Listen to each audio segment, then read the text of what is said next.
There is definitely one thing that is for sure when it comes to North Carolina winter weather, is that nothing is for sure when it comes to North Carolina winter weather.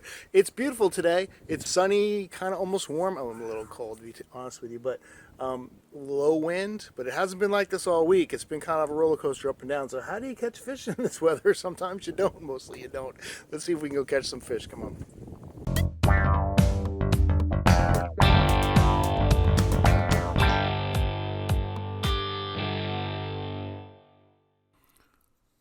So I guess the first thing I should point out is that after a year, we finally got the sand almost off the beach and the access points are almost open. Can you believe all the sand that is still on those access points? But at least they're open.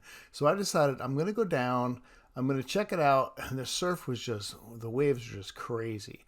And I was just like, I got to try it. I got to try it because I'm down here. But I could just tell the wind was probably blowing about 15 miles an hour. Southwest type of thing. So everything was coming up to the left, and I cast it out. I had some frozen shrimp that I got at Publix, which was probably my other mistake, and I'll talk about that in a minute on why I thought that was a mistake. But as soon as I cast out, basically, I had a 4-ounce weight on there, and the rig was just getting pulled right up onto the surf, onto the left side of the surf, and I'm just like, all right, forget this. This isn't even worth it. I just basically, I was there for maybe 15 minutes and just packed up. And just like, it's not going to happen. And so I left. So I thought about it and I'm like, well, let's go out in the canal. And so the next day I decided to paddle out in the canal and I want to hit a pinch point. Now this is a pinch point over Montgomery Slough. And there's basically an island on one side, the marsh on the other side. And the idea behind it is, if you look at this illustration here, what's actually a photo, right? There's the island, and the tide's coming, it's falling, and it's coming through there, and it's pulling stuff out of the marsh. So I figure I fish right here, and there's going to be fish there, which is smart, but not when there's like 15-mile-an-hour winds. I tried, I got out there, but look at the waves. Look at the waves right to the left of my boat. You can just see them. It probably doesn't seem as bad, but look at these. They're just crashing over the bow. I didn't feel safe. I just felt like my little kayak was going to tip over. So I paddled back and I gave up for that day. But I went back out the next day, and like I said, everything changes in North Carolina in the winter. One day is really, harsh, and the next day is nice. This was a nice day. And I caught myself a citation oyster. Look at the size of this cluster. I'm like, man, I am going to totally get a certificate for this. So throwing soft plastics, got myself measuring it. Okay, that's coming back in. I had like 3 rods out. Now, this is the sad thing. This is my little pink rod, and this is me catching the last fish I will ever catch on the pink rod.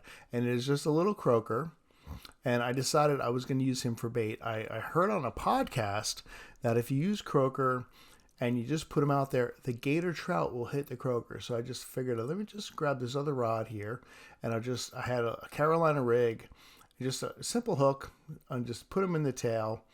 And you can see I got this little egg sinker weight. I just casted that out, but it didn't work. But I have faith it will work in the future, and I'm going to try this again. So this is something I'm going to try again. But meanwhile, look, the pink rod refused to reel in correctly. All the lines on the bottom, and I can tell you right now, the pink rod is dead. So I'm going to have to get it. Maybe I'll have to go get a new pink rod. So the wife and I decided, let's go out and get something to eat. So we went to the Oak Island Deli. Now this is a local dive bar. There's no doubt about it. If you go in and you go towards the right, there's seating like a restaurant. But if you go towards the left, there's a bar. We decided to go in there, and we have our favorite little table that we sit in. Seems like every time we go there, we sit at this little table, and everyone's at the bar just drinking beers. I'm telling you, these are locals. I bet you if you ask these guys some fishing stories, they can tell you.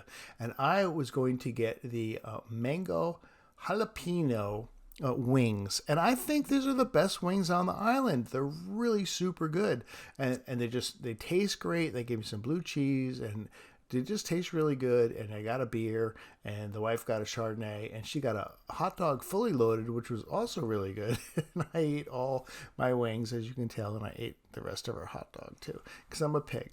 So we enjoyed that, and then we took the walk of shame. We went over to Haag and Sons, the fish market, and this place is always crazy busy. Like there's always people there. And Kim was like, should we get some fish? And we looked at the board, and I'm like, look at the board. Red drum, Black drum. I can catch a black drum. $15 for a black drum? Oh my gosh, I got to be doing something right. But look at this crowd. It's crazy. See what Kim was like, I'm like, no, I can do it. I can catch us a fish. So instead we got some oysters. We only wanted 2 dozen. He was like, listen, I got a peck. I'll just give you the whole pack basically for the price of the 2 dozen. And that's like 3 dozen. We're like, all right, we'll take your peck of oysters. So we grabbed it. I put it in the truck, pulled it out, nice and muddy and oystery, ready to eat. So I'm going to suck those bad boys up tomorrow. We're going to eat them probably on the half shell. They're going to be good. So finally, Saturday, I got out and the wind had laid down, and I just got out to the surf and was like, man. So when we were at Haag & Sons, I picked up some shrimp head on and fresh shrimp, and I think it made all the difference. Look at this.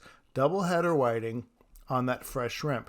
I don't think they liked my Publix frozen shrimp, but when I got that fresh shrimp, I just think it made the difference. And in the winter, that's the type of stuff that makes a difference because, look, it's not easy. Not every time you reel it in is going to have one on there.